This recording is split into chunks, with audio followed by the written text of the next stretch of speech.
Hello friends, मैं विनय निर्भीक। Friends, आपका एक बार फिर से हमारे चैनल पे स्वागत है।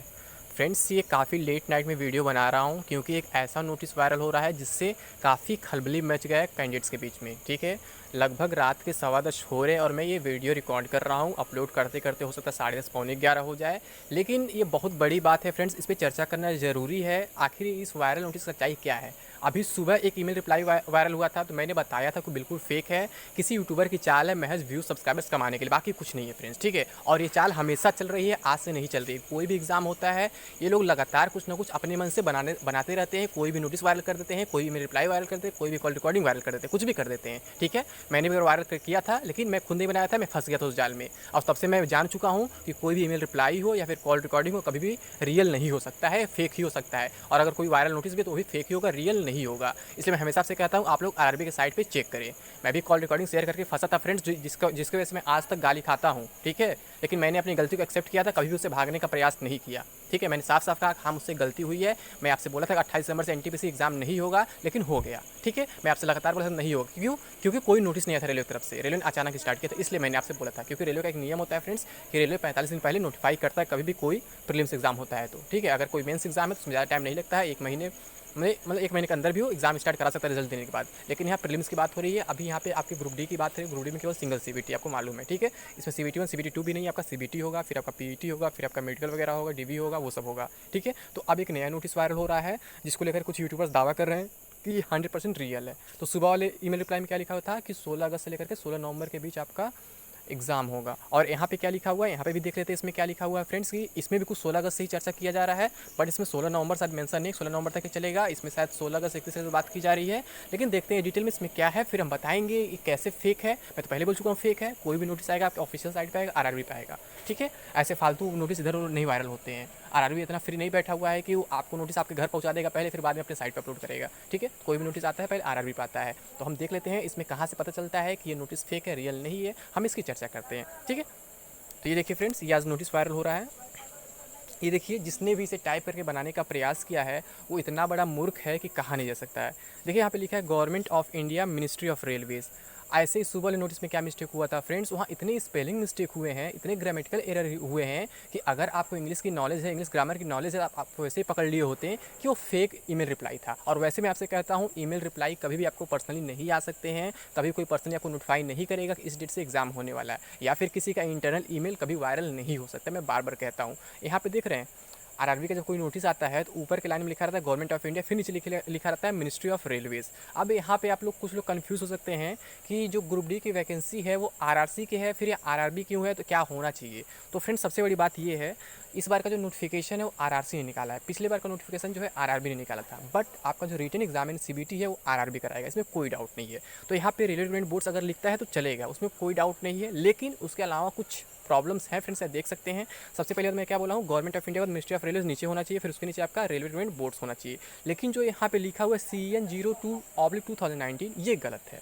यहाँ पे लिखा रहना चाहिए RRC CN02/2019, क्योंकि नोटिफिकेशन जो है आरआरसी ने निकाला है, भले एग्जाम आरआरबी कराने जा रहा है। मैं कई बार बता चुका हूँ फ्रेंड्स, आरआरबी आरआरसी में बहुत ज़्यादा डिफरेंस नहीं होता है, लेकिन जो चीज़ मेंशन किया गया नोटिफिकेशन में उसे हमेशा मेंशन किया जाएगा आपकी ज्वाइनिंग के प्रोसेस तक। ठीक है, पिछले बार का नोटिफिकेशन जो था वो आरआरबी ने निकाला था, रिटन एग्जाम भी आरआरबी ने ही कराया था, लेकिन जब रिजल्ट दे दिया रिटन एग्जाम का, फिर पीईटी मेडिकल वगैरह वो आपका आरआरसी कराया था। और इस बार क्या हुआ है, नोटिफिकेशन भी आरआरसी नहीं निकाला है, केवल रिटन एग्जाम जो है आपका आरआरबी कराएगा। तो यहाँ पे देख रहे हैं आरआरसी कहीं मेंशन नहीं है और लिखा है notice on exam schedule for CBT 1। अब बताइए सीबीटी 1 यहाँ पे क्यों लिखा है, जबकि आप जानते हैं ग्रुप डी में केवल सिंगल सीबीटी होने वाला है, सीबीटी 1 सीबीटी 2 का कोई चांस ही नहीं है। तो ये बहुत बड़ा मिस्टेक यहाँ पर भी है। तो देखते जाइए, जो लोग मतलब दूसरों को गुमराह करने का प्रयास कर रहे हैं वो खुद अपने ही जाल में फंस जा रहे हैं, और उनका मिस्टेक्स मतलब छिप ही नहीं रहा। होता है ना कि जब चोरी करोगे तो कोई ना कोई सबूत जरूर छोड़ जाओगे, तो जब फेक नोटिस बनाओगे तो कहीं ना कहीं मिस्टेक जरूर हो जाएगा। अभी सुबह वाले ईमेल रिप्लाई में एग्जामिनेशन का स्पेलिंग गलत था। ठीक है, और फिर बी के बाद वर्ब का थर्ड फॉर्म आता है तो शेड्यूल को लिखा हुआ है, ऐसे कई जगह उसमें ग्रामेटिकल एरर था, आप समझ सकते हैं।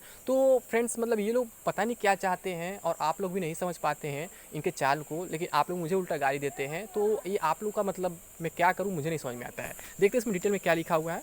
ये देखिए, पहले नंबर पर लिखा है द फर्स्ट स्टेज सीबीटी। बताइए फर्स्ट स्टेज कहाँ से हो गया, यहाँ सिंगल सीबीटी है। तो तो ऐसे ही गलत है। The first stage CBT will be held in multiple phases in order to ensure adherence to all the COVID-19 guidelines for the large number of eligible candidates approx 1.15 crores। ठीक है, accordingly the first phase of the exam. Friends यहाँ पे आप देख सकते हैं कि यहाँ पे बीच में एग्ज़ाम को कैपिटल लेटर से लिखा गया है, जबकि बीच में कभी भी कैपिटल लेटर नहीं आता है। ये देखिए कैसे लोग टाइपिंग किए हैं, मतलब समझ सकते हैं कि मतलब कोई महामूर्ख होगा। मैं एजुकेशन फील्ड से जुड़ा हुआ हूँ, मैं गलत वर्ड नहीं यूज़ कर सकता हूँ, नहीं तो बहुत अच्छे वर्ड्स ऐसे लोगों के लिए आ रहे हैं, क्योंकि ये कैंडिडेट्स के भावनाओं के साथ खेल रहे हैं, बेरोज़गारों के भावनाओं के साथ खेल रहे हैं। ये काफ़ी गलत है, ऐसा इन्हें बिल्कुल नहीं करना चाहिए। सही बता रहा हूँ फ्रेंड्स, मतलब ये इतना गलत कर रहे हैं कि मैं बता नहीं सकता हूँ। मतलब पता नहीं क्या चाहते हैं ये। अप्रॉक्स, अब देखिए 2 के लिए 2 देखिए कैपिटल लिखा हुआ है। अप्रॉक्स जब फुल स्टॉप लगे, मतलब डॉट जब लगाते हैं शॉर्ट में लिखना होता है तो आगे क्या हुआ, जब टाइपिंग करते गए तो जब फुल स्टॉप लगा हुआ तो 2 कैपिटल ऑटोमेटिक हो जाएगा। लेकिन अगर ऑफिशियल नोटिस होता तो 2 जो है, 2 का टी जो है स्मॉल रहता, कैपिटल नहीं रहता। तो 2 भी हेल्ड फ्रॉम 16 अगस्त 2020। यहाँ पे देखिए फ्रेंड्स, हेल्ड फ्रॉम लिखा है ना, और उसमें आप देखे होते ईमेल रिप्लाई वाले, उसमें क्या लिखा था, हेल्ड ऑन 16 अगस्त टू, वहाँ पे लिखा हुआ था आपका शायद 16 नवंबर, हाँ 16 अगस्त 16 नवंबर। तो वहाँ फ्रॉम से स्टार्ट होता है ना, तो वहाँ ऑन लिखा गया था, यहाँ तो फ्रॉम लिखा है, चलेगा, ठीक है। 16 August 2021 to 30 August 2021 in various cities all over the country. अब यहाँ पे देखिए वेरियस सिटीज़ लिखा हुआ है, इसे वेरियस शिफ्ट्स वगैरह यूज़ करना चाहिए, चलिए सिटीज़ लिखा चलेगा, ठीक। The remaining eligible candidates will be scheduled in subsequent phases and will be intimated accordingly. जबकि क्या होता है, इंटीमेटेड शॉर्टली होता है या फिर और सो होता है, ठीक है। आगे क्या, ये देखिए डायरेक्ट में लिखा गया है, जबकि पॉसिबल नहीं है। कभी नोटिस ऐसा है कि एक लाइन मतलब नॉर्मल रहे और एक लाइन क्या हो बोल्ड हो जाए, तो ये ऐसा होता नहीं। क्या लिखा है, for the candidates who are scheduled in a particular phase. आगे क्या लिखा है, 2 point, the link for viewing the exam city and date and downloading of traveling authority for SC/ST candidates will be made available on all RRB websites 10 days prior to start of their exam। ठीक है। अब ये देखिए, इनको यही नहीं मालूम है कि मतलब कि कब आता है एडमिट कार्ड, उनके एग्ज़ाम से नहीं होता है, फर्स्ट डेट से 10 डेज़ पहले होता है। यहाँ पे क्या लिखा है, prior to start of their exam. Their exam नहीं फ्रेंड्स, मतलब स्टार्ट डेट ऑफ एग्ज़ाम वहाँ से 10 डेज़ पहले आता है ये, ठीक है। तो अब यहाँ पे क्या लिखा हुआ है, downloading of e call letters will start 4 days prior to exam date mention in exam city and date intimation link, ठीक है। तो यहाँ पे ये चीज़ है, ये सही है। आपका जो डेट मेंशन होता है उससे मतलब 4 दिन पहले एडमिट कार्ड आता है। वो कहा देता है 4 दिन पहले, लेकिन आता है 6 दिन पहले। अब आगे क्या लिखा हुआ है फ्रेंड्स, थर्ड में, information to the candidates who is not scheduled in a phase.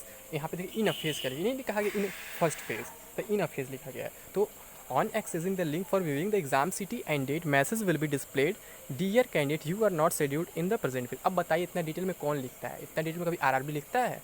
आगे लिखा wait for intimation from RRBs. तो ये बिल्कुल फेक है फ्रेंड्स, मैं बहुत टाइम वेस्ट नहीं करूँगा, रात हो चुका है बहुत ज़्यादा, ठीक है, 10:30 होने वाले हैं। तो ये फालतू फॉरगेट एप्लीकेशन ये सब लिखा गया है, तो ये फेक है फ्रेंड्स, इसे बिल्कुल विश्वास ना करें। और मैं आपको कई बार बता चुका हूँ कि आपका एग्ज़ाम कब से हो सकता है, ठीक है। मैं आपको यही बोला हूँ कि अगर कोविड का सिचुएशन मतलब ख़राब नहीं होता है, मतलब कोविड और ज़्यादा नहीं बढ़ता है, तो आपका एग्ज़ाम जो है 15 सितंबर के आसपास कभी भी स्टार्ट हो सकता है। 12 सितंबर, 13 सितंबर, 14 सितंबर या फिर 17 सितंबर, 18 कभी भी 15 सितंबर के आसपास स्टार्ट हो सकता है। मतलब मेरे कहने का सेंस यही है कि पहले एसएससी के एग्ज़ाम्स कंप्लीट होंगे, फिर उसके बाद आपका एमटीएस होगा, ठीक है। और अगर एमटीएस नहीं होता है तो भी इसमें थोड़ा टाइम लगेगा, क्योंकि अभी क्या है, आपका नोटिफिकेशन लिंक आना बाकी है, क्योंकि अभी कोर्ट केस चल रहा है, अभी उसकी हियरिंग कंप्लीट हो चुकी है, फाइनल ऑर्डर नहीं है, फाइनल ऑर्डर आना बाकी है। और आपको मालूम है वो कैंडिडेट्स के पक्ष में आने वाला है, इसमें कोई डाउट नहीं है, क्योंकि रेलवे पूरी तरीके से फंस चुका है। तो फ्रेंड्स ऐसे अफवाह पर आप विश्वास ना करें, ये बिल्कुल फेक है, ठीक है। मैं कोशिश करूँ सुबह एक बार और इस पर वीडियो बना दूंगा क्लियरली, ताकि सही से कंफर्म हो सकता है रात में मैं वीडियो बना रहा आवाज़ कम आ रहा आपको, ठीक है। तो मैं सुबह भी एक बार फिर से इस पर रिपीट कर दूंगा वीडियो कुछ अलग वे में, ताकि आपको अच्छे से समझ में जाए मैं क्या कहना चाह रहा हूँ, ठीक है फ्रेंड्स। तो अभी के लिए बस इतना ही, थैंक यू, जय हिंद, जय भारत।